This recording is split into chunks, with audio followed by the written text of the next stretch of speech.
I'm Chris. That's Tyler. Show happy to be back. Our show got delayed, canceled, whatever you want to call it, for a couple of days because I was in Atlanta and there was supposed to be ice and snow, so they shut the city down. Got some flights canceled, but I'm back. And it was really just wet. It wasn't even, there was nothing really anything wrong. But there was crazy snow here, dude. It was crazy getting back to Ohio and going from no snow and panic to all the snow in the world and still people on the roads. But I'm Chris. That's Tyler. Tyler, a lot went down when I was gone. I was panicking because without work, I feel like a crackhead that hasn't hit the crack pipe in 4 hours. I needed to get back at it. How you doing, though?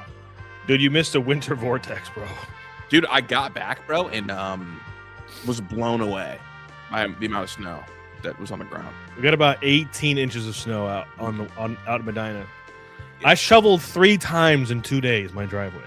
Yeah, dude, I'm not going anywhere, bro. Like, my Tesla is not going to allow me to go anywhere, so I am staying right where I am. When's the last time you shoveled snow? Me? Yeah. Last snowstorm. Last time it snowed here. I didn't know if you were like one of those guys. You would had somebody come and no, because you have somebody come mow your lawn. So I thought you had. We do because the lawn is everywhere. So what do you listen to when you shovel the snow? What do I listen to? Oh, yeah. Dude, I listen to classical music. Are you kidding me? I listen to Hans Zimmer's what's the space movie? Interstellar. I listen to Hans Zimmer's Interstellar movie list. I listen to a whole specific album on repeat while I go shovel snow in a storm. Wait, what album? Young Jeezy, Thug Motivation 101, baby. That's funny. That checks. I love hip hop music, bro, but something about shoveling the snow, I need it to be really introspective because when I listen to music like that, I zone out. Or I feel like I'm a dramatic movie. I hate the snow so much I feel like I'm going to war. I feel like I'm battling some things in my own head. Yeah, dude, fighting some fucking demons, dude. No, and I need Jeezy in my ear, just hey. Jeezy talking to Tyler, getting him through it. That's fair. All right, dude, look, a lot happened in the sports world. You're driving the show today. I'm here co-piloting. What you got for me? Arthur, new OC of the Ohio State football Buckeyes. I'll say it since nobody else will. Whenever someone's name is Arthur, and it's even spelling a cartoon character, I think about Arthur and the fact that he has the glasses, but his ears are up here. And I don't know, he doesn't actually look like him, but to me, Arthur Smith, I just see Arthur. The second part of it is I think there's 2 sides to this whole thing. There's a faction of fans that really hate the hire, and then there's a faction of fans that compare this to Chip Kelly and to Matt Patricia. We're going to talk about where you are, but I'm in the middle. I think that Arthur Smith is a NFL coach, and I always lean NFL coach. But of the NFL coaches, I don't love what he's done. Now, on the other side of it is, I always think NFL coordinators destroy college coordinators. Destroy them because they're so used to coaching with no talent advantage. But at Ohio State, you have such a great talent advantage most of the time. Now, the other part of it is now the talent advantage across the sport entirely has shrunken a good amount. Sure. I feel like it's a floor raiser, not a ceiling raiser, and I feel like it's a little bit of it's going to be confirmation bias towards Ryan Day's newfound molasses style football.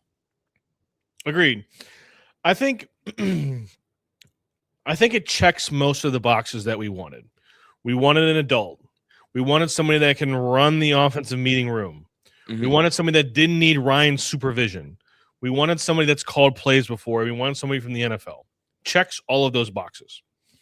However, I can understand where there's a feeling of disappointment because it's not innovative and it's not going to be fast. Right. And so it's one of those things where you don't feel as good as you felt with the Chip hire. You and I were very early and very positive about Matt Patricia. We saw the vision immediately. A lot of people had to catch up to that.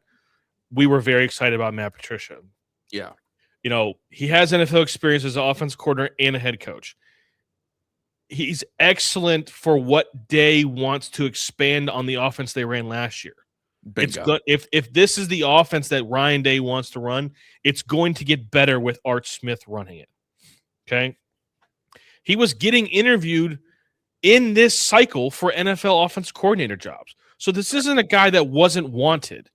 People wanted him still in the NFL. So there's something. I think there's something to be said for that as well. You know, in his best years as the offense coordinator, best results, Ryan Tannehill threw for 55 touchdowns and 13 interceptions in 2 years. That's pretty good. That's good. The 2 years combined is a great way to feel a little bit better about it. Right. So, but there are questions. I have questions and doubts, just like a lot of people do. Was it Derrick Henry's freakish ability? Because you and I agree, Calvin Johnson and Derrick Henry are the NFL's version of Shaquille O'Neal. Mm-hmm. They were just physically bigger, stronger, faster, of the biggest, strongest, fastest people in the world. And with the ball in their hands, who did they pick on? DBs. You can't tackle me. So what am I going to do? I'm the Titan. I'm going to run outside. I'm Calvin Johnson. You're going to have a DB cover me, but they can't tackle me.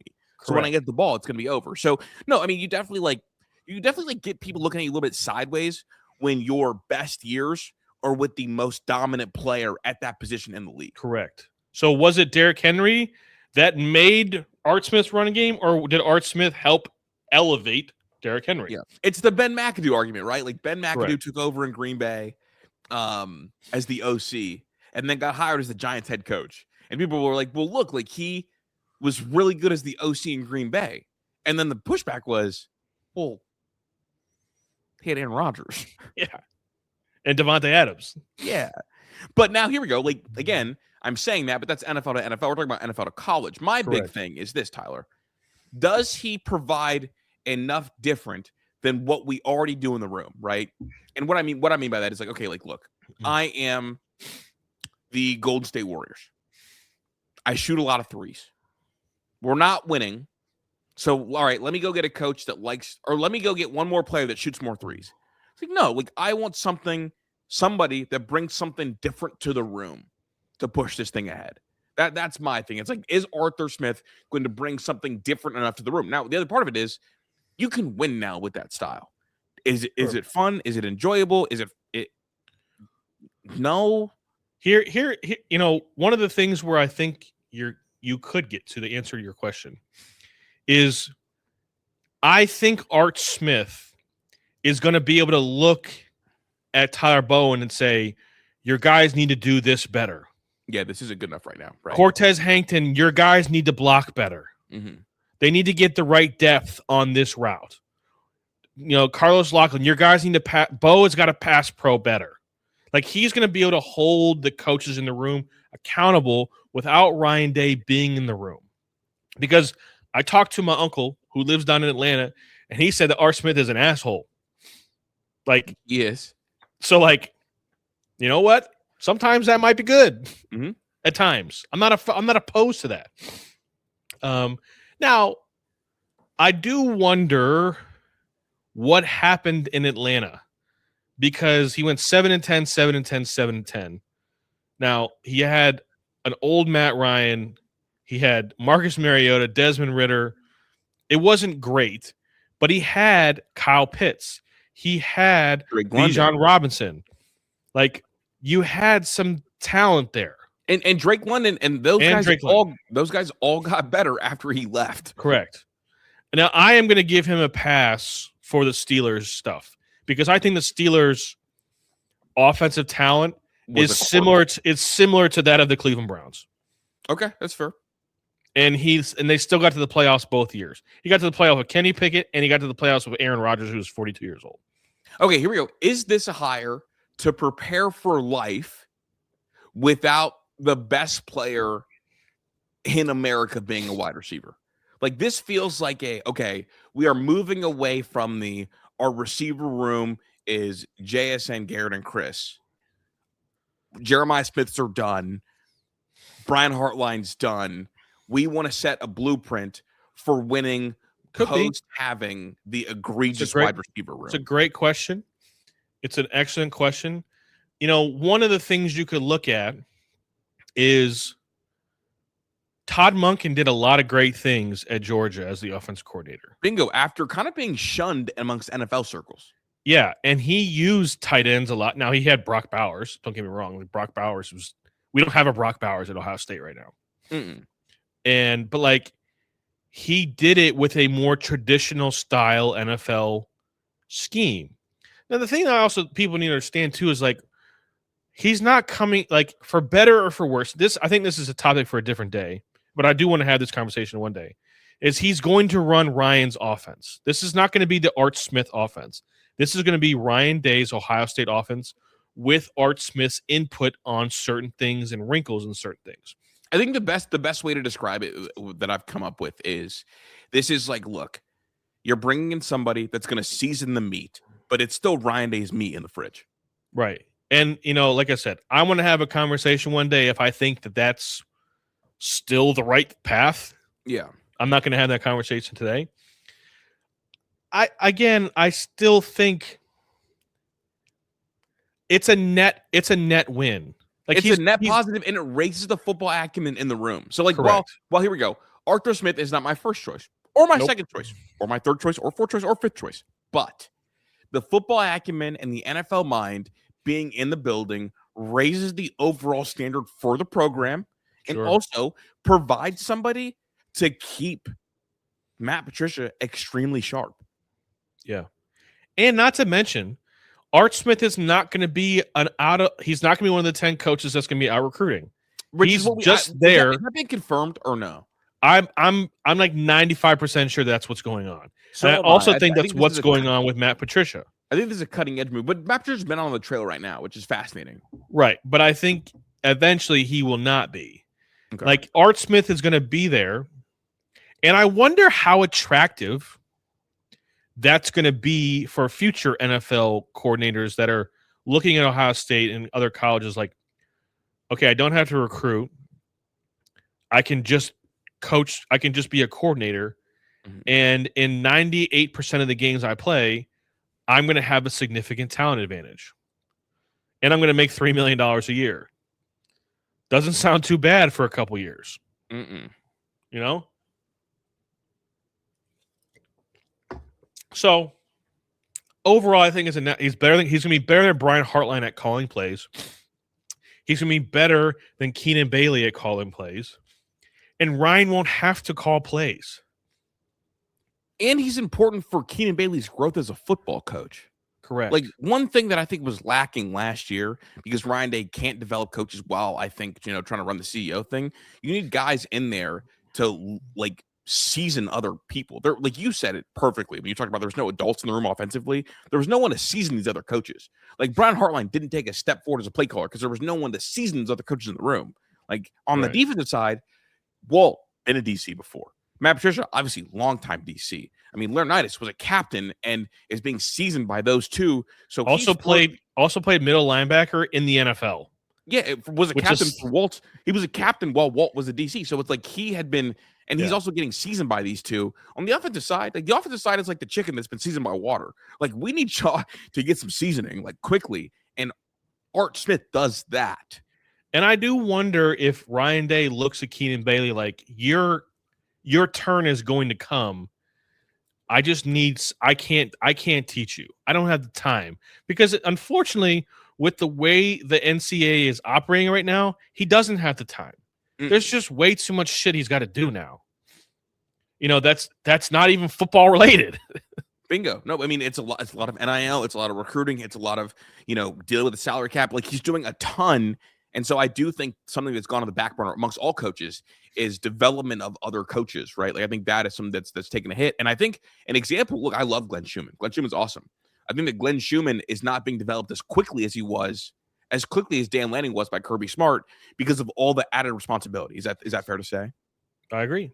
So I think like you need these extra head coaches on the roster to help season and develop the overall room. Now, look, it's not sexy, it's not perfect, but if Art Smith's personality, like your uncle said, asshole, that could be really good for Keenan because no one's gonna like fucking bow down to him. It's gonna be good for Billy Fessler who wants to learn and grow. One thing about these coaches, especially these young coaches, is they want to learn and grow to take the next step, to be the next hot commodity. And we see more hot up-and-coming young coaches in the NFL than we do in college football on the scheme side of it because they're surrounded by so much acumen. I mean, think about the movement we've seen NFL-wise. We're talking about the Browns, like Shieldhouse, Udinsky, like all these guys who are under 30 are being championed as scheme gurus. In college, it's like the up-and-coming are recruiting guys. And why is that? It's because in the NFL, the currency is football knowledge, how much can you soak in? In college, it's give me my Jimmys and Joes. College football is shifting away from give me my Jimmys and Joes because you know how you get Jimmys and Joes now? With money. So what's going to be the next currency? It's can these young coaches soak up high-level football acumen, soak up high-level scheme, and be considered smart by NFL guys? Take that next leap. Because Shieldhouse and Yadinsky would be mega stars in college football if they dropped down right now. And where are we seeing it? We're seeing it in Indiana. Mike Shanahan is soaking up so much information from Cignetti. He's become a stand on his 2 feet adult much quicker than most other coaches because his job was never to get Jimmys and Joes. It was to learn X's and O's. And so I think that is maybe the important transition that the Buckeyes could be going through right now with Art Smith. That felt like a long soliloquy, bro. I'm sorry. It was great. I think you're absolutely correct. I think Keenan Bailey, if Keenan Bailey really wants to be a grade A like a coordinator, head coach, like he needs to go to the NFL. Like having a couple years in the NFL, because recruiting is a young man's game. Like I know, and it's a lot of it's like majority NIL and money now, but like you still have to like go on the road and like go see them and like kiss their ass and do all those things and like go watch them play basketball. And like you don't have to do that in the NFL, man. Like you don't like these coaches after the season's over, like they get to go to Florida, like go on the beach for a little while and like watch film on the beach. These guys in college don't get to do that. It's a 24/7, 365 job. And that's just the way that it is now. And unfortunately, you know, you don't have time to just study football. Well, you do unless you do if your job creates that for you, right? Like Mike Shanahan, because they weren't ever recruiting at Elon, James Madison, IUP, like places like that. Yeah. His edge was learning football. Yeah. Keenan Bailey's edge has always been recruiting. And like they're the same. Mike Shanahan's 36. Yeah, I don't think Mike Shanahan's going to be in Indiana for much longer. You don't think so? No. I would put a little wager that Mike Shanahan might be the next head football coach at Florida State. That's my like. Do you think it's where he heads up? See, I think Heatherman from Miami could be that. But no, they're all going to be in the. I mean, Mike Shanahan's going to get a head coaching job here. If Indiana, like, let's say Indiana goes 10, 11 wins next year, goes to the playoff, makes some noise, like, who's going to be a hotter name than that? No, I mean, here we go. Is he going to be? Is he hotter than the DC Haynes? Both of them. What's the difference? No, I agree. I think those. You want a defensive coach or an offensive coach? Pick you. Yeah, I got you. That's fair. And also, like Shanahan's a receiver coach too. So. Yeah, he was second team all Big East. The Big East. R.I.P. to the Big East. Mm-hmm. When you hear the name Big East, what do you think of? Syracuse. I think of Kemba Walker just putting the dude from Pitt on ice skates in the Garden. Mm-hmm. He traveled though. I don't care. I know it's cool. I just like to say that because people give me. I don't care. He made Buddy fall in front of millions of people. He did on a game winner too, bro. That was really poetic, dude. That was Vine era also. What a time to be alive, bro. What a time to be alive. I want to switch gears a little bit to some college football. So the college football playoff changed a little bit. Mm-hmm. It is now going to be the Power 4 conference champions get an automatic bid, and the Group of 5 gets one automatic bid. Highest ranked Group of 5 champion. Is that the official change? That's one of the changes. Okay. So last year, Duke would have been in instead of James Madison. Oh, wow. I guess I missed this change entirely. Yeah, so that happened. The other thing, which is going to disgust you, is that if Notre Dame is in the top 12, they automatically get in. Yeah, see, I knew this one, and I've soaked this one in for long enough to hate it, but also like it's not a shocker to me because I knew this was coming. So the thing about it that's frustrating is it's not the fact that they get in if they're in the top 12. If they're in the top 12, fine. Yeah. The thing about it is it does not give them any motivation to join a conference. Mm-mm. it gives them more motivation to just schedule a shitty schedule. Because regardless of who they play, if Notre Dame is 12-0 or 11-1, they will be in the top 12 no matter what. And if they're in the top 4, it's an auto double bye. And like their schedule this year, if they don't go 12-0, I'm kind of out on Marcus Freeman, dog. Okay. You play Miami in South Bend in November. I mean, like that's an okay one to lose. Like if they go 1-10 or 1-11 or 11-1, excuse me, it's like okay. And they have BYU, and then they play a bunch of blind kids. Yeah, Our Lady of the Elms. Like I just like it doesn't give them any motivation to play anybody good. And the fact that like, you know what? And like, you know, Keyshawn Johnson had talked about how Lincoln Riley's not a Trojan. Keyshawn, you're dead ass wrong, bro. Just like couldn't be more wrong. Why should USC pander to Notre Dame and not play them in the first 3 games? Fuck Notre Dame. They're trying to Why should you pander to them to play them when they want to play you? Yeah, when you got to play in a Big Ten schedule, which is the best conference in the country. Easily the best conference in the country. And I need another debate because I listened back and I need to get I got steered off course a couple times and I should have dismantled him and I didn't let myself I didn't get there. But to your point, right, playing Notre Dame in the middle of the year and risking guys getting hurt while you're trying to go win the Big Ten is fucking idiotic. Like super stupid. Yeah. It makes 0 sense. And like, let me ask you this question. If you were the ACC commissioner, would you say, hey, Notre Dame, come be in the ACC. You can keep the NBC contract. Keep it. You can have the rights to the NBC contract. You don't have to be on the ACC network. Just be in our conference. Mm-hmm. Play an ACC schedule. Play in our conference championship. And they already play an ACC schedule. They just don't play. They just don't compete for the championship. Basically. Because you remember, because they were in an ACC, you know, can you name the one year they were in the ACC title? Yeah. COVID. Yeah, 2020 they played the ACC championship game against Clemson. And that's the schedule they play. Like this year, they've got North Carolina, Stanford, BYU, Miami, Boston College, SMU, Syracuse. That's 1, 2, 3. BYU is a Big 12 team.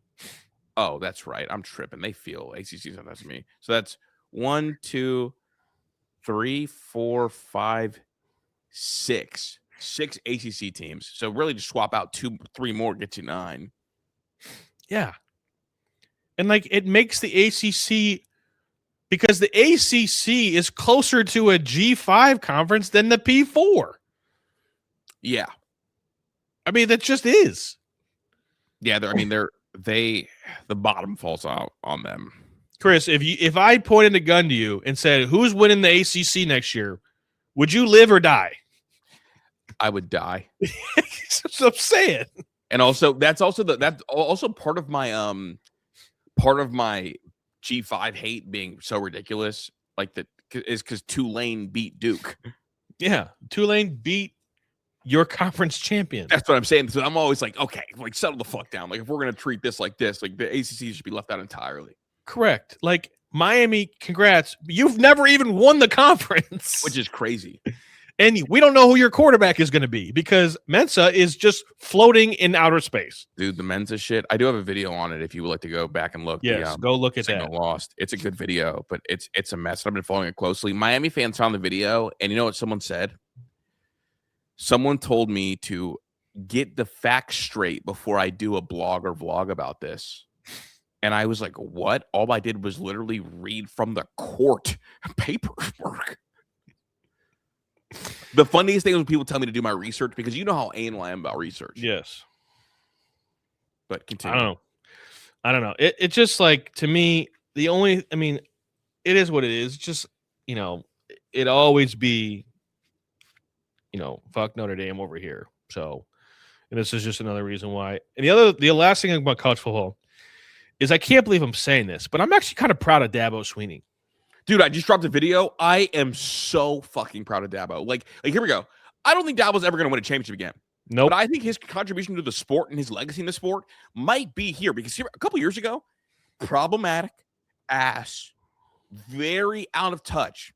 right now, the stand he took against Pete Golding, I think is perfect, and I need a Pete Golding response. But here, I'll let you talk about Dabo real quick. I think him actually calling the school out by name. Because think about it, Pat Narduzzi tried to, but like wussed out and didn't say who it was, even though we all knew who it was. Wait, do you know who? Have we talked about? Do you know who he was talking about? Yeah, he was talking about USC when they took No, that was Jordan Addison. Time. Okay, that was the first time. He did it a second time. You know who he was talking about? I didn't know he did it a second time. The second time that he was louder about. He didn't mention the school's name, but he was doing it on behalf of another ACC school. Oh, he was doing for Drake May against Ohio State. I remember that now. Now that you said it, I was like, wait, what? Yeah, because Drake May shared an agent with some Ohio State players and some Bama players. Yeah, and through back channels, Drake May was allegedly made aware of an offer to go to Bama or to go to Ohio State. And people called me all kinds of names because you know who it would have been in place of for Ohio State that year? Kyle McCord. Yeah, and I was all in. Dog, we would have won the Natty if Drake May was the quarterback instead of Kyle McCord. We're winning the Natty. Yeah, dude, I got my first ever hate Instagram message during that saga. Somebody called me all kinds of really racist names and told me that they don't want to hear me cheer from Kyle McCord a single time because I was on my knees for Drake May. Well, to whoever that fan was, Chris Drew did not root for Kyle McCord at all either. I kept my word.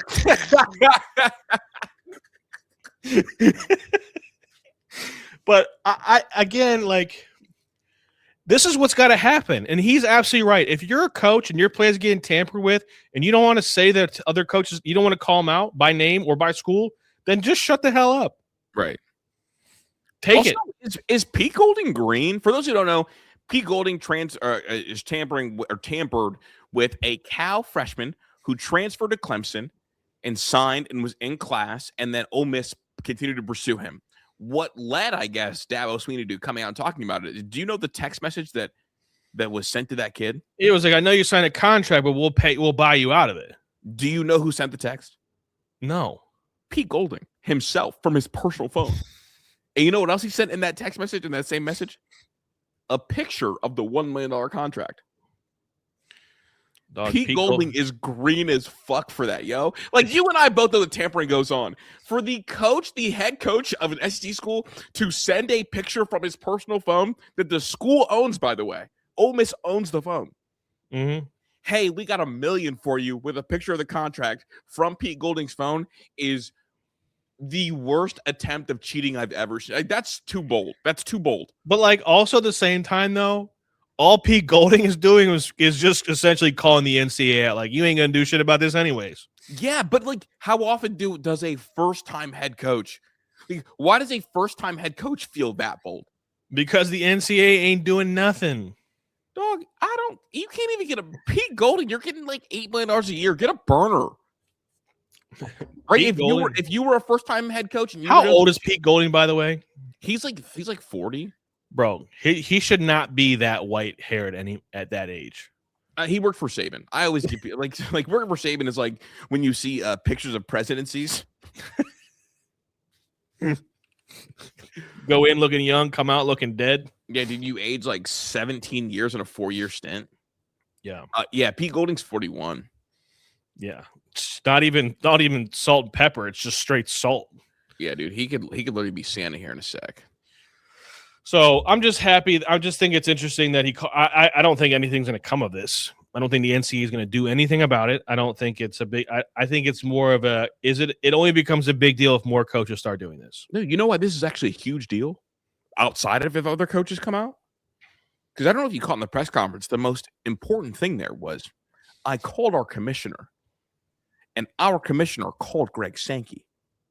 Now, if the ACC commissioner is being asked by one of his biggest coaches, his biggest brands, to stand up on behalf of tampering, you actually also have to turn around doing your own conference, right? Because here we go. If I am Phillips and I call Sankey, hey, we're gonna go to the NCAA and we're gonna do everything we can to get them hit unless you take care of this. And if I'm Greg Sankey, I'm like, don't come in my house when your shit's burning yourself. Bingo. Click. And here we go. If that happens, Phillips then has to pick between the big dogs. What big dog are you going to have their back for? Clemson or Miami? And because if you have Miami's back, you're sorry, Clemson, sorry, Dabo, we can't help you. And then you risk Dabo, honestly, sinking the conference. Because here we go. Like if this was an in-conference foe, Dabo doesn't go public with this. But if the ACC hangs him out to dry, then all of a sudden, if it is an in-conference foe, he's going to do everything he can to try to sink and tarnish and make the ACC look a bunch of cheaters. And so the commissioner has to pick a side here. And that, I think, is the most telling thing. I think he's going to have to pick Clemson's side. I think so, too, because I trust the overall health of the Clemson program moving forward. Clemson, Duke, Georgia Tech, schools that do things, quote unquote, the right way, they don't feel as volatile as Miami to me. Now Miami's highs are a lot higher, but it's a lot more volatile. And I don't know if you know, but like Clemson, Georgia Tech, Florida State, like they're all in the top 5 of ACC viewership. So it's like, do you want to piss off one, or do you want to piss off a group of programs that are being built the right way? Quote unquote. Correct. Yeah. I mean, and the thing about it, and that's the thing that I find to be scary about playing in the portal as strong as some of these programs do, because like if you swing and miss, Miami has nothing at quarterback. They have nobody.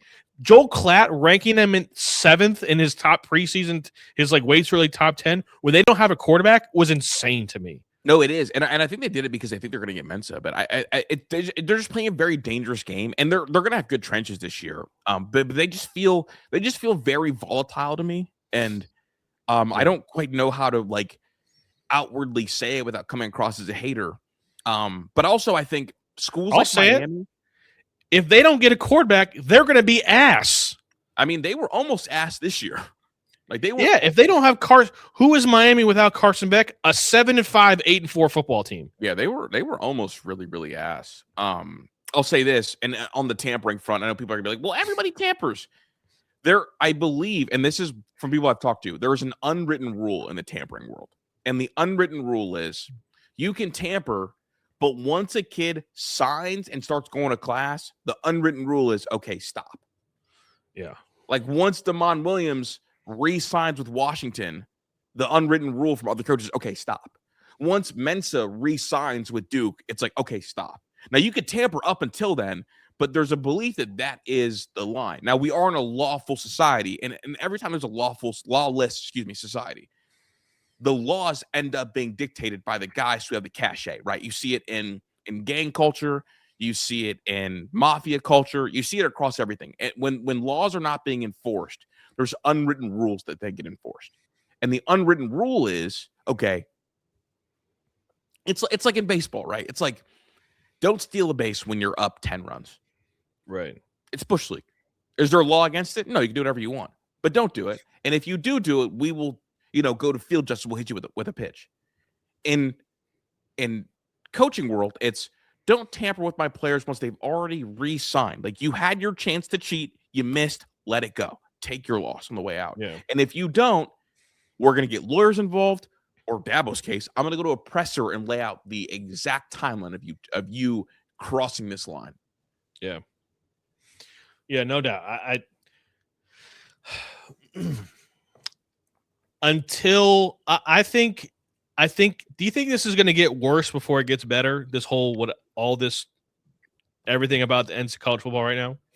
I think the NCAA and the commissioners, and I don't know if you know, well, I don't get too much in the weeds. There's now a thing called the cabinet that is all 4 powers working in unison to get stuff done, and they have unilateral control over schedule and stuff, and we'll talk about that in a future video. I think the next month, they decide if they want this to be governed street laws or not. Because if this ends up being policed by coaches, that is going to be a very bad, very messy thing. And now that coaches are bringing to the surface, Dabo is giving a chance to the NCAA and conferences to be like, hey, all right, it's gone too far. Yeah. And if they don't, then it's going to get a lot worse before it gets better, to answer your question. Yeah. It'd be interesting to see. The thing about college football is there's always things to talk about when it comes to college football. Always. I mean, that's part of the inspiration for signal loss. It's a fucking lawless society. Yeah. Switching gears, before we talk about the Browns, we're going to talk about something that it deserves to be talked about. José Ramírez signed an extension, kind of out of nowhere. Nobody was really waiting for this to happen. Signed an extension through 2032, $25 million a year, with $10 million deferred each year. He also gets private access to the private jet once a year, and to the All-Star game, and there's some incentives, performance incentives and whatnot. A couple things here that I want to talk about, and then I'll let you kind of react to this. One, he's going to go down as the greatest player in franchise history. Correct. Maybe not the best player, but the greatest player. Because you can make an argument that Manny Ramirez is probably the best player to ever play for the Cleveland baseball organization. Yeah, and obviously like Jim Thome. Well, I have a different opinion on that, but that's for another day. But the greatest player. No. I'm a big believer that greatest and best are very different, and I would agree with you. And he's going to be a guardian for life. Mm-hmm. He's going to own all the records. Mm-hmm. He has allowed this organization to become his own, and it's modeled after his behavior and the way that he plays the game. I think this is all great. I think this is what Jose wanted, deserved. This is the amount of money that Jose wanted. He deserves every single penny. Did he leave $200, $300 million on the table? Probably. Yep. But this is what he wanted. And if this is what he wants, then he deserves to get exactly what he wants. There's twofold, and I think the second piece of this is what you want to talk about here. The first thing is, I wonder if the deferral aspect, it makes me wonder if David Blitzer was involved in this conversation, in this extension.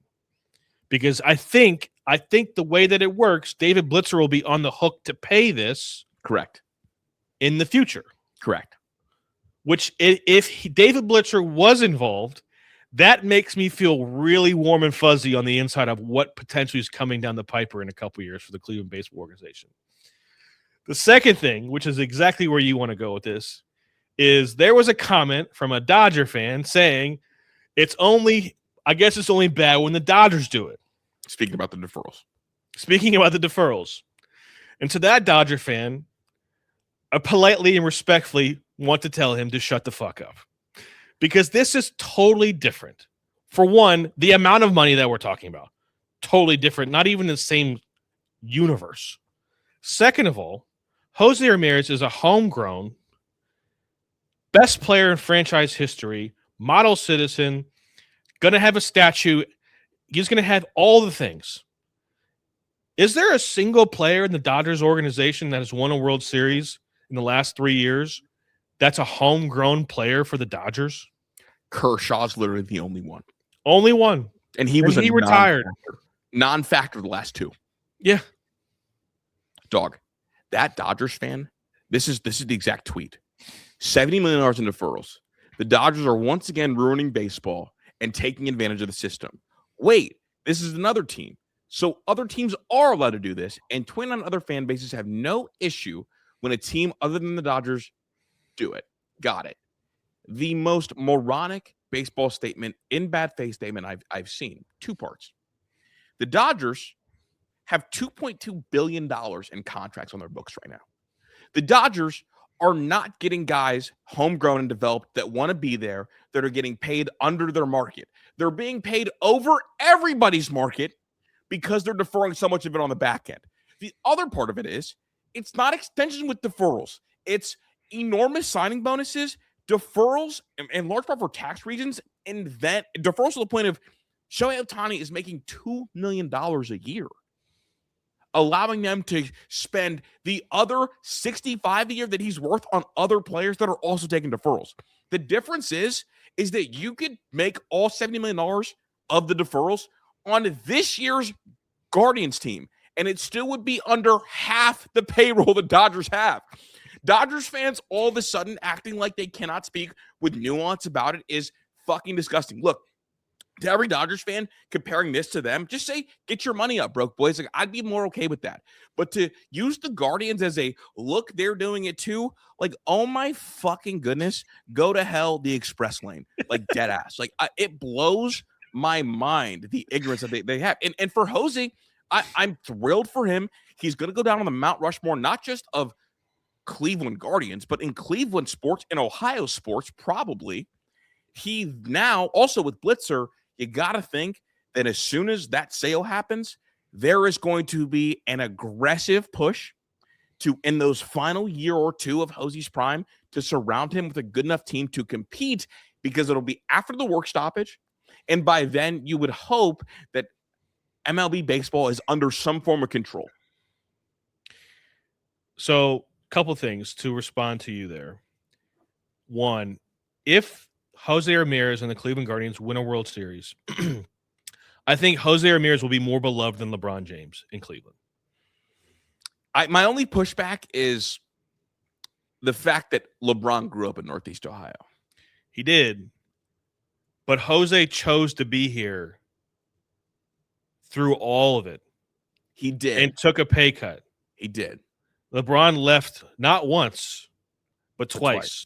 But nobody's mad at LeBron for the second leaving. And then the other part of it is like, LeBron is also the greatest player in the sports history. Sure, I get all that. And like Jose, what Jose won't have going for him, and maybe this will help him. Maybe it's like a little bit of wabi-sabi. He'll never even be the best player in the sport for any one given year. No, but I think if you ask a lot of people, Cleveland fans, I think they would tell you that they love Jose Ramirez more. Because I've said it. You know what I'll grant you? Wait, you know what I'll grant you? Jose will have no haters. That's what I'll grant you. LeBron, there'll be a lot more people that love him more than maybe the scope that people love Jose. But LeBron also will have a lot more haters in this area than Jose ever will. That's probably fair. I think Jose Ramirez, like, we're talking about the two guys. Like, I'm a sports fan of my teams first. Mm-hmm. I don't fall in love with players. I just don't. Every player, I view them as an asset of my team, except for two players. LeBron James was untradeable, and Jose Ramirez is also untradeable. Yeah. Myles Garrett can get traded. Believe that. I would have traded Nick Chubb. I even had conversations with my buddies like, I ain't paying him. Yeah, I'm not paying him. I'm just want to pay. The people who want to pay Nick Chubb got to get a grip, yo. So like, that's how I view it. And, you know, he's just one of those guys. I think he like the entire organization is built around how he plays the game of baseball. And I don't think we can say that about very many baseball players like ever. No, I mean, it's like right, Jeter, maybe Bobby Witt, but it's like two players that follow the Bobby Witt. He hasn't been around long enough. Yadier Molina, maybe. Like Yadier Molina, that was the other one I was thinking. I was thinking Derek Jeter and Yadier Molina. Yeah, those might be the only two. Like, I can't think of anybody else like literally injects their DNA through the entire minor league system too. Like that's Correct. like injected through the whole organization. Correct. So there's that aspect of what you said. The other thing about David Blitzer, and the reason why I start getting excited is because there's a very quick way for David Blitzer to become, and I think there's a lot of people in the world that don't really give a shit what other people think about him. But if David Blitzer wants to become a fan favorite very quickly, go spend a little bit of cash, my boy. Mm-hmm. Just tell Antonetti, like, hey, here's $75 million. Go play. Go bring us some talent. Mm-hmm. Like, there's a quick way, and like and the thing about it too that's sad is that Cleveland Guardians fans, they're not asking their owner to spend $300 million. Most of them, the realistic ones, the true baseball fans, aren't even asking for $200 million. Just get us to like 170. Spend 150 to 175 million bucks. Can I blow your mind real quick? Sure. Do you know that David Blitzer's net worth is over double? Wait, can you finish the sentence? His net worth is over double The net worth of what owner? Paul Dolan? Of Hal Steinbrenner. Wow. And wait, no, I need you to sit on that one. I mean, the big thing is I need to sit on that one. That'll fuck somebody up, won't it? I'm just like, yeah, I see it spinning in your head real quick. Think about that, dog. It all depends. That's not crazy. Listen, it all depends on how David Blitzer views owning a baseball team. Is this fun or is this business? Because if it's fun and he keeps the structure of the front office the way it is, it's going to be real fun in Cleveland. It's we're going to have some serious motion, as Chris likes to say. Motion, fam. But if David Blitzer views owning a baseball team like a business, it might be a little bit better, but it still won't be its full potential. Teams that have owners that view it as their passion project, those are the ones that really do it. They're like the college football boosters. Yeah. Like, I have everything in life. Let me collect pennants. Mark Cuban, now I should say this. Every owner runs their organization like a business, but they spend like it's a hobby. Mark Cuban, the Dallas Mavericks were a side thing for Mark Cuban. Right. As far as his allocation of money is concerned. Well, and like NBA money's different because every owner gets a check at the end of the year. Right. Go ahead. It's just like Jerry Jones, like the Dallas Cowboys are his passion. Yeah, but he's akin to Steinbrenner to me. Like, he's a Steinbrenner level owner. Yeah, and it's like win at all costs. Mm-hmm. Like, I think the difference between George and Hal is George was a win at all costs owner, whatever it took. I don't like to compare the two. I'm just saying that's what it looks like as an outsider to the. Well, yeah. The issue is the money's different now. Like, the issue is that, like, Steve Cohen and the Dodgers are the first two teams to use only outside money to fund their teams, and so they just have more money. Like George would have lost Juan Soto. I'm sorry. Maybe. You can't say that. You can't say you're 100% certain about that. I'm 100% certain because I don't think you could say that. Here we go. Do you want to know what Hal Steinbrenner's net worth is? 1.5. Starts with a B. $1.5 billion. The contract offer they offered Juan Soto. Now, I know it's you can't do it like this, but the contract offer they offered Juan Soto was half. So I'm saying, like, I get it. But so yeah. But here's the thing. Blitzer, if he literally spends $70 more million a year, which he's capable of doing, and if you are aggressive enough to want to buy a franchise today, that is the trend to want to spend more money. $75 more million a year gets you in at least 3 more World Series. We would have won a World Series in the last decade if we would have gotten to the 150 to 170 range. I mean, if you add two $30 million hitters to the 2024 Cleveland Guardians, I'm a Yankees guy. That team's probably in the World Series. I mean, if you add a $30 million hitter and a $30 million arm to the 2018 team, mm-hmm. the 2016, 2017, 2018 team, they also probably win a World Series. No, I mean, this front office has been making lemonade with rocks, right, for a decade now.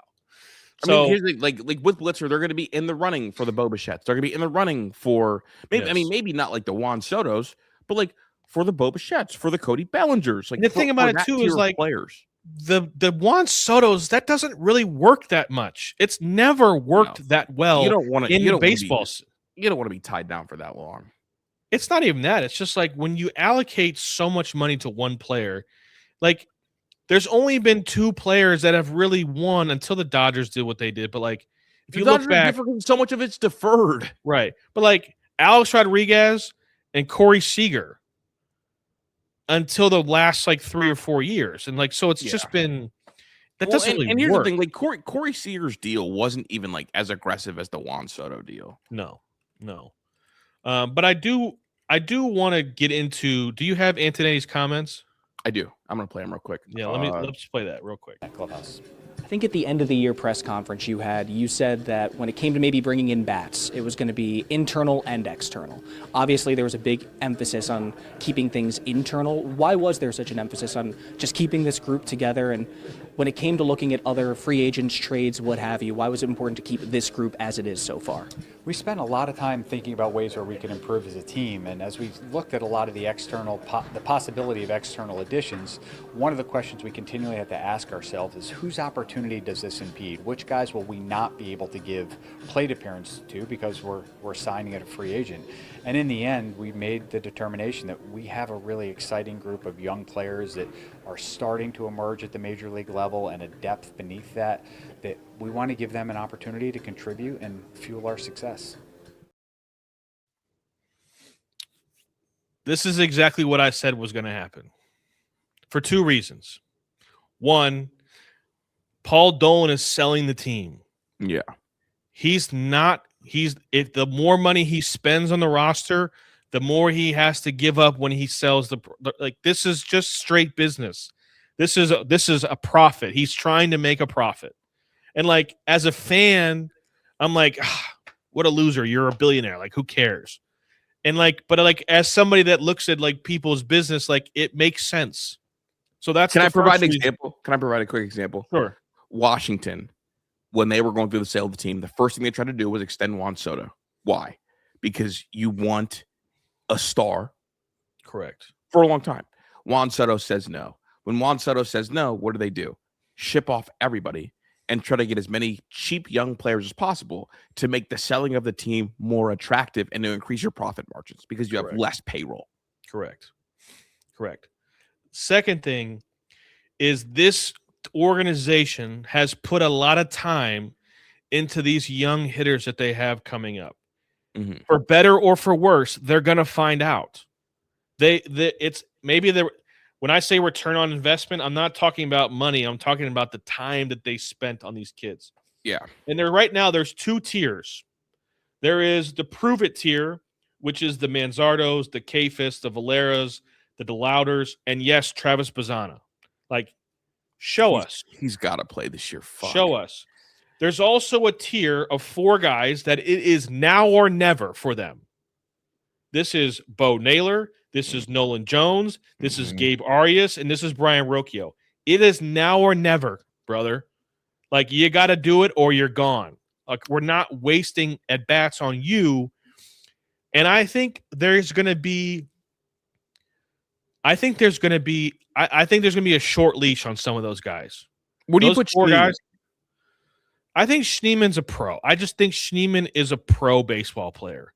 Okay, because he's got options left. And I think also Angel Martinez also is in that prove it window. I think he's with the Manzardos, not the now. Yeah. I think he's in that prove it window, not the now or never window, because he's still super, super young. Mm-hmm. So they're not going to waste their time. If Nolan Jones is going to come out the gate hitting $125, they're just going to play Chase DeLauter, or they're going to play George Valera. Like, they're just not going to waste their time on this because they can't. Yeah. Like, you got to find out if these kids can play or not, because you've put so much time into it. Kyle Manzardo has been in 2 postseasons now. Yeah. You could Manzardo might be closer to that. I shouldn't say he's now or never, because like he was the second best hitter on the team last year. So like it's more of like, Kyle, like, can you do it again? Can you show us that you can do it again? For Kyle, it's like, I know you're a pro, keep improving. Right. Like Kyle Manzardo, to me, if he keeps improving, he'll enter the extend early mode. Correct. So like, but Nolan Jones and Bo Naylor, like Cooper Ingle is biting at the heels of Bo Naylor to take his job. Yeah. And if Bo comes out struggling again, they just like can't wait around, because it just doesn't like, and I get it. Bo is like an all or nothing hitter, and that's not always a bad thing, but it's just not enough all.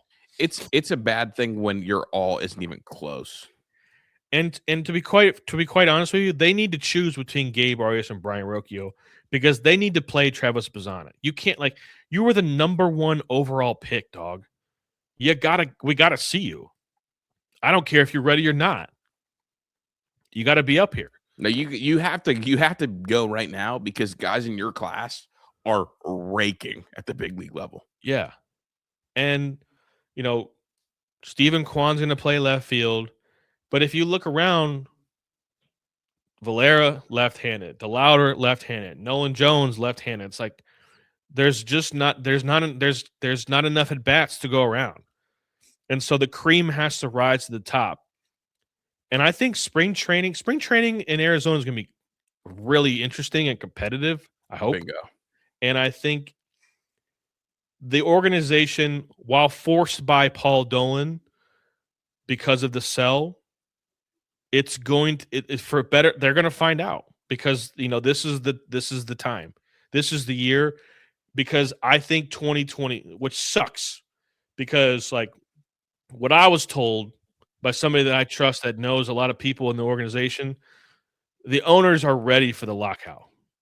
I would not be surprised to see some extracurricular activities planned and scheduled at Progressive Field in the summer of 2027.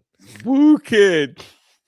So, which stinks because 2027 was supposed, like I said that 2027 was going to be like, this was the year. This was the return on investment because the time you had went through the ups and downs with all these young kids.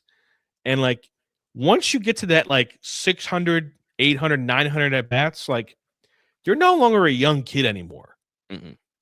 Like, Kyle Manzardo needs to take the next step.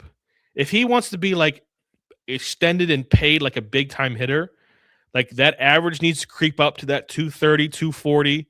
And he hit 234 last year. So it needs to be that 240, 250. That next step.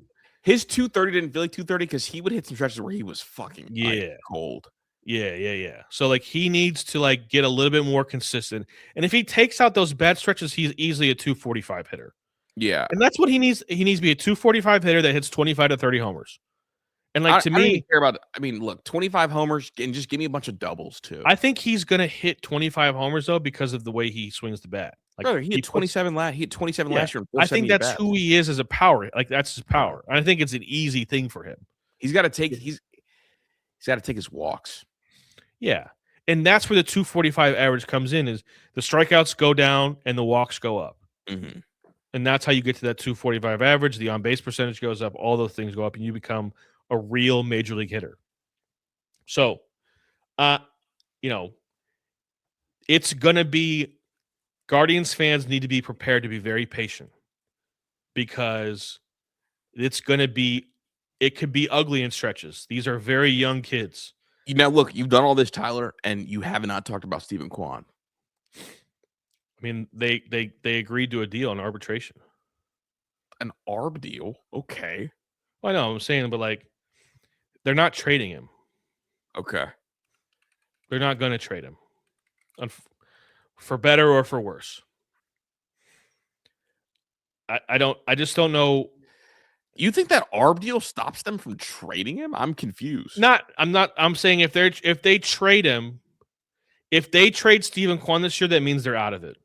Dog, do you know that 27 is his last ARB year, right? No, I know. And then he walks as a 30-year-old, 28. I'm letting you know right now. My prediction is that if they trade Stephen Kwan at the deadline, that means they're out of it. Okay. I just am thinking I think is a mistake. By the way, I think that's a mistake. Like the Guardians' way has never been to carry these ARB players into their final ARB year. That's never been what they do. I agree with you. I just think that's the way that this is going. My theory is that if they can't extend him by the end of 26, they trade him before 27. I do too. I just think that could also be in the winter, but I don't know. That's what I'm saying. Winter or spring training. Because it also depends on, like, to me, it also depends on how Travis Bazzana is performing. Because to me, Travis Bazzana and Stephen Kwan are similar profiles offensively, with Travis Bazzana having a little bit more juice. Yeah, and I was told that, I don't need two of those guys. I don't need two of those guys in my lineup. I just don't. I was told that they're giving him some outfield work and just monitoring his potential outfield ability. They should put him out there anyways. They should just take the Band-Aid off. Well, I was just, I was just saying like what I was kind of hinted at. So I don't know what they're gonna do. I don't want to be a breaking news guy when it comes to the Guardians. Yeah. Is what I'm saying. But and if that's the case, then I agree, because the Guardians have always valued defense up the middle of the field, and Travis Mazzan is not a Gold Glove second baseman. He's just not that guy. Yeah, I don't know what his body type reminds me of Corbin Carroll so much. He is a quick, fast twitch offense player. Mm-hmm. When I watch him run the bases, it's electric on the bases. It's violently running though. He doesn't have smooth. Well, it's short. Well, still, I've seen short people with smooth speed. He runs like Isaiah Pacheco around those bases, bro. He's stabbing the ground with his feet, dude. Yeah. So to sum that up, congrats to Jose Ramirez. You're the fucking GOAT, dog. Yeah. And I'm very happy for you. All right. Brownies. Yudinsky dropped out. Although I believe that they told him that he was not going to get the job, and his agent spun it that he pulled out. Even though he got a raise from the Jaguars. It was just interesting. Well, do you think that the interest was manufactured from the jump by his agent to get him the extension? No, I think no, because he interviewed for a second time. Okay. And the report was it didn't go very well.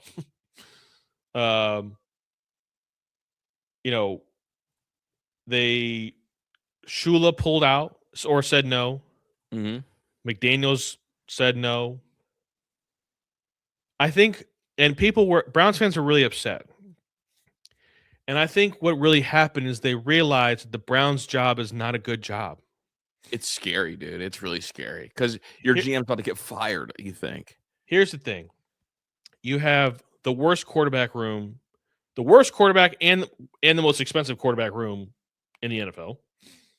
You have an offensive line that needs completely redone. You have no wide receiver talent. You have an owner that likes to involve himself. And you have a general manager who is fighting his final battle. This is his last stand. This is his Battle of the Bastards? Yes. And so he is if you take this job and you go 4-13, Andrew Berry's going to get fired. Mm-hmm. So now you have to re-interview for the job again with a new general manager. Potentially. And so that makes the job it's not a good job, period, point blank. Mm. And I think the truth hurts. I think the realization hurts Browns fans of realizing what their job really is. They're also asking candidates for essays, personality tests, questionnaires. Get the fuck out of here. It's the Harvard playbook. Not that I wanted Mike McCarthy, but if Mike McCarthy got told the Browns are interested in you, but you got to do this, you know what Mike McCarthy probably said? Kiss my ass. Bro, that's why they're going after all the young kids, because the young candidates will do this. This again is the Browns trying to be the smartest people in the room again. And I honestly was applauding them for being thorough until I heard about this. And I was like, this is asinine. Mm-hmm. Just put the fucking job on LinkedIn at this point. That's what you're going to do. Is it Shieldhouse? It's got to be him, dude. They were in LA today. They interviewed him again today. It's got to be his if he wants it. There's no way they left to LA today without giving him an offer. Because my early market odds dropped on him recently, over the last 5 hours. It's got to be. That's because they probably left without a deal. Yeah. The Bills just requested a head coaching interview with him. Yeah. And if you're him, you're like, well, I got to go take this interview. They have Josh Allen. I'm looking at my thing, and earlier today, my percent chance was at 94%. Now it's at 54%. And I look, and it went downhill 3 hours ago. And I'm looking at the report 3 hours ago. The Bills request head coaching interview with Shieldhouse. So if you don't get him, you're probably going to hire Jim Schwartz. Yeah. Which means you struck out You swung and missed at least twice. And I'm okay with Jim Schwartz because, one, like I said, this organization needs an adult. It needs somebody that's been around. It needs somebody to look at Andrew Berry in the face and be like, what the fuck are you doing? It needs these players to be held accountable. Too many goddamn penalties, too many turnovers. Somebody has to start holding these players accountable. Kevin Stefanski just didn't have the personality to do that. And I think Jim Schwartz did, because if you look at the defense, like the defense being who they were is the reason why they won 5 games. Yeah. They were the best of the worst, is what the Browns were. That's what the Browns have been the last 2 years, the best of the worst, because they had an elite unit. And and they had an elite unit, but the most expensive unit on the roster was the offense, is the other part of it. Which is it's hard to say that, because it's like, what is it? Of the offensive payroll, what is it? Well, like no, I'm just it's more about money allocation. Well, it's just about money allocation. It's like there's less money being spent on defense than there is on offense. Yeah. So it's just one of those things where I think I would be, and the thing about it too, and the reason why I'm also okay with it is because if it goes to shit, which I think it will, unless they pull out a miracle in this draft, they're going to be bad again. Mm-hmm. And if you're Jimmy Haslam, you can fire Jim Schwartz after 1 year and fire Andrew Berry. You can fire them both. Yeah. Like the investment in a Jim Schwartz is not the same as an investment in a Udinski or a Shieldhouse. And a 30-something young coach, when you hire them, you are giving them a long leash. With Jim Schwartz, you don't have to do that. If it doesn't work, it doesn't work. And then when you go out in the offseason after the 2026 season, now you have, after the Deshaun Watson contract comes off the books, you now have the most attractive general manager job on the market. And also you're like, it's funny because this is like the worst coaching cycle to fire Stefanski in, because like all like Giants, Bills, Ravens, like they Ravens, Steelers. I mean, just Ravens, Steelers, Bills, all open. Giants too. Like those 4 opening up at the same time is fucking hell. Yeah, it's just one of those things. Literally, like, of course, here we go.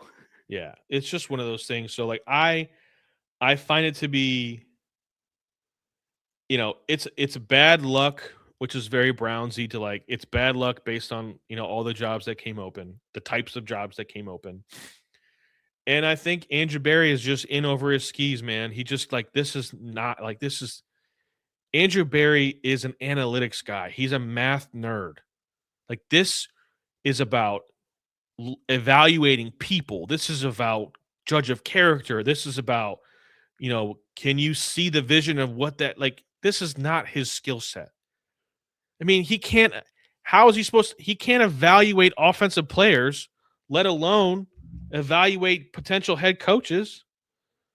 Like, let's see if do I have this pulled up? I mean, Anthony Schwartz, David Bell, Jed Wills, Elijah Moore, Austin Hooper, Deshaun Watson, Isaiah Bond. Isaiah Bond's not bad. Ced Tillman, Jerome Ford, Dylan Gabriel, DTR. Like, the list of his evaluations isn't great. And now you're asking him to evaluate and choose your future head coach? He's just not prepared for this. This is just not in his wheelhouse. And, it's again, Jimmy Haslam will turn over every leaf and spend every dollar to be successful. But he's also cannot evaluate people and doesn't make the right hires. Which is so bizarre from like a super successful businessman. Yeah. And but they said his money was handed to him, so who knows? Yeah, it's just one of those things. But I do have a Browns draft hot take. Give it to me. And I don't really know how hot of a take this is, but you let me know. I think the Browns should trade back out of 6 and acquire another first-round pick for next year's draft. And here's why. If you have 2 first-round picks, you can almost guarantee yourself the quarterback that you want. Because you And the quarterback class in 2027 is legit. Mm-hmm. Or let's say one of these 2 scenarios happens. Shador actually turns out to be an NFL quarterback. Mm-hmm. Or you go out and you try to find the next Sam Darnold. You go sign a retread quarterback and try to revive his career. Then you have 2 first-round picks. You know who else is going to come out next year? The man. The fucking GOAT. LeBron. You can go guarantee yourself Jeremiah Smith. Mm-hmm. So either you have your quarterback and you go get him God, as Chris likes to say sometimes. I'm a fucking man. Or you can go guarantee yourself a quarterback. And here's the thing. And if you play Shador the whole year, you might be able to draft Jeremiah and your quarterback. Maybe. Here's the thing. If they have 2 first-round picks, I would consider betting my house that Arch Manning will be a Brown. Yeah. And you know who will make that decision? Jimmy Haslam. Yeah. Jimmy Haslam will do whatever it takes. Yeah, Tyler, the thing is, you got to get the trade partner right? You have to, but I'm just letting you know that Jimmy Haslam, if they need a quarterback, Jimmy Haslam is going to do whatever it takes to get. No, I know. What I'm more referring to is you have to, like, you traded with the Jags a year ago, thinking the Jags were going to be bad enough for a top 10 pick, and they weren't. So if you're going to move down, first of all, I would want to stay in the first round this year no matter what. So if you move down to the 20s, one of those teams, you hope it's with a team that is bad next year. Sure. Right? You got to get you have to bring the right partner to the dance. I totally agree with you. Totally agree. I'm just letting you know that it would not be out of the realm of possibility that Jimmy Haslam would trade both first round picks next year and another one for 2028. Mm-hmm. He wants Arch Manning in Cleveland. No, I don't even know anybody that said that. You just know that to be true. You know, and he's close with the Mannings. Oh shit. You got to think about who could regress next year in a big way. Do you call Pittsburgh? They're never going to do it inside the division. Do you call Carolina? Could move down to 19 and you hope Carolina regresses. Call Minnesota. Minnesota's not low enough. They're at 18, so yeah, you could. Yeah, you call Minnesota. Minnesota, right? If they're gonna roll out JJ McCarthy, they're gonna be ass again. Dog. Yeah, here are your potential partners, right? Minnesota, Pittsburgh, but they're playing no. San Fran, they're not gonna regress, dude. One of these years, they're gonna regress for sure. Here we go. Houston, good at 28. Oh, such a dangerous game. I love it. It's tempting, though. It's dangerous, but it's tempting. I like it, but it's scary. I like it, but it's scary, right? Because, I'm just saying, you can essentially, if you do it right, you could essentially guarantee yourself your next franchise superstar in 2027. All right, here we go. What about you call the Jets at 16? Sure. And let them get a second top 5 pick. Sure. Top 6 pick. You want to know why I'm okay with that? Because the Jets and the Browns argue about who's the worst franchise in all of sports yearly. But you know whose pick the Jets have at 16? The Colts. And the Colts are going to be horrendous next year. Yeah. New York, who you want? Who you want at 6? Is there somebody you want at 6? Mm-hmm. You want Caleb Downs? Come get Caleb Downs. Like, look, get both of them. Get Caleb Downs and Carnell Tate. We don't care. Come on up. But they're going to want their first round. They're going to honestly, the Jets might try to trade that 16 pick for an extra first next year, too, to do the same thing. I want to guarantee myself either my future quarterback or a top 5 wide receiver in the NFL right away. Yeah. No, that's tempting. I'm with it. You have hear me out in here. Do you have? I do have a hear me out. Let's go. If you're driving around in a winter vortex and you got a plow on your truck, and you see me grinding away in my driveway, dog, Just hit hook me. a brother up one time, bro. Pay it forward one time. Like, dog, it'll take you my driveway. It'll take you 2 minutes. Mm-hmm. You know what's? It doesn't. I don't understand. I'm sure there's legality to it in contracts, but like, dudes drive around with plows on that aren't down. Why? Why can't they just plow wherever they go? Just drive around and plow. What does the Joker say? If you're good at something, never do it for free. No, it don't take no skill. My brother said, we live in Ohio, not Gotham City. Shut the fuck up. Yeah, what are you talking about, bro? Push this motherfucking snow out the way, dog. That's a good one. That's a good one. I also have one. I have an appreciation for people that are hyper self-aware, and I found out a new way this weekend that I'm really like, okay, like I like that. I met someone who doesn't like driving on the highways, so they won't drive on the highways. And that should be celebrated because there's nothing worse than being on the highway, driving or being stuck behind someone who should not be driving on the highway, right? How do they get anywhere? Doesn't matter. It's not my problem. But it's just one less person on the highway that doesn't want to drive on the highway. And I think that's a great thing. That gives me anxiety. People that how do you get anywhere? How do you get to where you need to go? Tyler, that's not a you problem. I know, but thinking about that makes me uncomfortable. But Tyler, I choose to live in places that I can get to a highway as fast as possible. No, that's great. And don't you think the highway would be even better if there were more people that, accepted the limitations? I shouldn't be on the highway. I don't want to be on the highway. I don't like driving on the highway. I mean, you're right. That person should be celebrated. I'm celebrating that person today. You're incredible. You understand your limitations. You're super self-aware. You won't do it. I love it. You're right. I'm just saying it still gives me anxiety to think about. How do you get anywhere?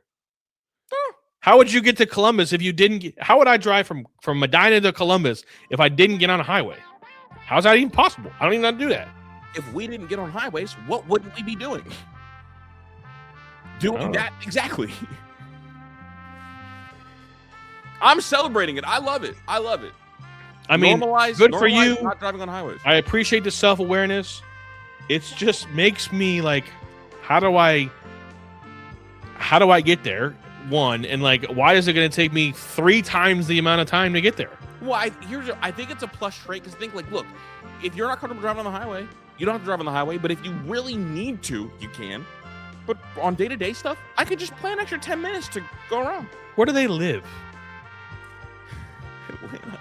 Oh, they don't even have to get on a highway, dog. Are you kidding me? You have to go on a highway to do anything in Atlanta. But like, if you live in downtown Atlanta, like you don't even have to get in a car. You don't understand. Yes, you do. Atlanta is not walkable. That's true. I've been to Atlanta many times. You gotta go to the highway to go from one side of the city to the other. Like it is. I was on a highway way more than I even care to admit. So how do they go anywhere? Do they just not leave their like three block radius? On the highway. They just go back roads. Oh. You never been with that one friend that's driven back roads all the way to Cleveland? No. Oh, dude, I had a couple of those. You need new friends. No, it's just not my I don't know. I like it. I thought you would appreciate the self-awareness, but it's fine. This is a long episode, bro. It's really good to be back. We had a lot of shit to talk about. We lot of shit to talk about. We didn't skimp out at all. No. Like we're going to be back on Thursday. Yeah. Might go live. Maybe go live Thursday. Live Thursday. Bookmark that. Or set a reminder. Yeah. We might go live. We're going to go live Thursday. We'll find some shit to talk about, but we'll also involve the chat. Always. Yeah. Always. So it's good. It's good. I'm Chris. That's Tyler. Peace.